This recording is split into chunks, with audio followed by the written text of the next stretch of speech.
How's it going, everybody? Adopy here, and I am hyped, because at the time of this video's creation, Pokemon Sun and Moon are a few short months away from release. And to hopefully kickstart a way to express my admiration towards Pokemon, I like to make some videos towards a subject near and dear to me.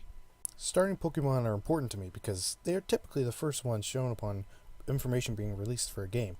And while some are weaker than others, each one can drastically change how you set up a team or just how you even play. With that said, I feel it important not to make a list of the best starters in general, as each typing can make for a whole new game experience, for me at least. So I'm going to make 3 separate videos for each type, and today we are going to start out with the water type. Quick disclaimer, this is before Sun and Moon, so those starters won't be included, at least not yet, and this is purely my opinion. You guys are welcome to different tastes, or at the very least discussions down below. With that said, here we go. Number 6 belongs to the Oshawott line. While I will say that Samurott is pretty cool looking, sort of, the rest of Oshawott to me is very underwhelming. Its design is fine, but the color scheme for it is a little off-putting to me. When I first saw Oshawott, I honestly thought it was just some cheap fan art made to throw people off. Duel changes it, but nothing really gets improved. Enter Samurott, who fixes design and color. I just wish it remained bipedal rather than going on all 4, since I don't know too many samurai that crawled on hands and knees. Battle-wise, they're very physical based, but except for Waterfall, Aqua Jet, and Razor Shell, not too many moves benefit from a physical water attacker. It tries to make up for it in other parts, but ultimately falls flat. Number 5 belongs to the Piplup family. The thing with Piplup is that it takes the problems of Oshawott and fixes them. Or, in this case, Oshawott took what worked with Piplup and made it worse. Regardless, Piplup's design is cute and lovable, even if the anime is kinda annoying. Primplup's is alright, but Empoleon's is actually pretty awesome looking, very stoic and majestic, hence its Emperor influence. As well, its water steel typing was a brand new pairing with a bit of flying type influence in there as well. It gave the Piplup line a chance to be really good. The downside is kinda the same as Oshawott's, however, just with the limitations of its generation. There weren't many good steel type moves, very few physical water moves, no stab on flying type moves, although still good for coverage, and a mixed pool for attack and special made it really hard to make Piplup good. Number 4 belongs to the Squirtle line. The original water type takes 4 here simply due to inconvenience of its position. Design wise, nothing to complain about. It's a gigantic tortoise with cannons, that's pretty sweet, and a bulky water type with some good attacks benefit its typing really well, with Blastoise as well being able to Mega Evolve. I guess all I can say here as to why it is much lower is simply everything about it screams mediocre at worst, alright at best. Number 3 belongs to the Totodile family. I'll get it out of the way now. Yes, upon initial release and even re-release, its typing and mainly physical attacking nature does not help with the moves it learns. That out of the way, the Totodile family just looks awesome. Croconaut's kinda derpy with its caveman bottom design, but Feraligatr really shines here. It's such an opposing design, one that you would not want to mess with.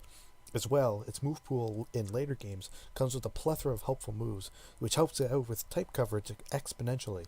The thing that keeps them from being higher up, for better or worse, I do prefer dual typers, and while Feraligatr is awesome, his usefulness wears out fast when there are better water types around.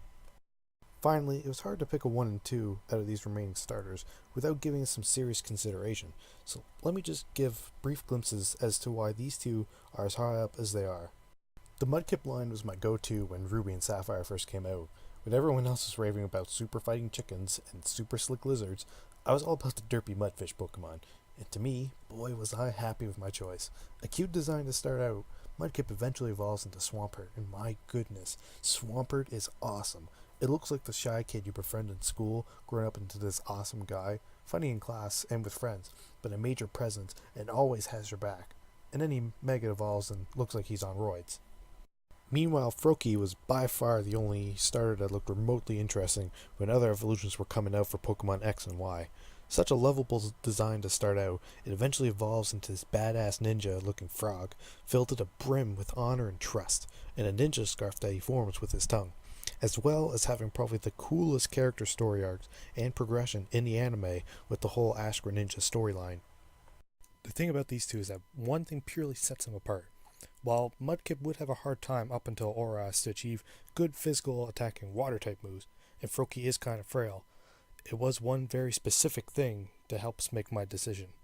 Greninja's water dark typing fits its style well enough, and it can learn some really neat moves, and besides maybe Oshawott, boasts a more speedy offensive playstyle, which is something I really enjoy, as well as access to the neat ability of Protein, but its typing ultimately lets it down more so because it gains so many weaknesses as well. It can learn moves to work around that problem, and that certainly helped keep it up here in the list. But Swampert's water ground typing is just pure bliss, completely negating electric typing, giving it only one weakness in grass types, one that too can be covered through move pools, makes it such a viable and useful Pokemon, and unlike Feraligatr's condition where there are more water types better than it, no other water ground quite matches up to the spectacle of Swampert. To me, Mudkip takes the gold on the best water starter. So there you have it, my top 6 favorite water starters. What'd you guys think? Have a different looking list than mine? Where do you think Popplio will land on this list? Or did I miss anything up? Let me know in the comments below, and next time we will tackle the grass starters. Until next time, take care.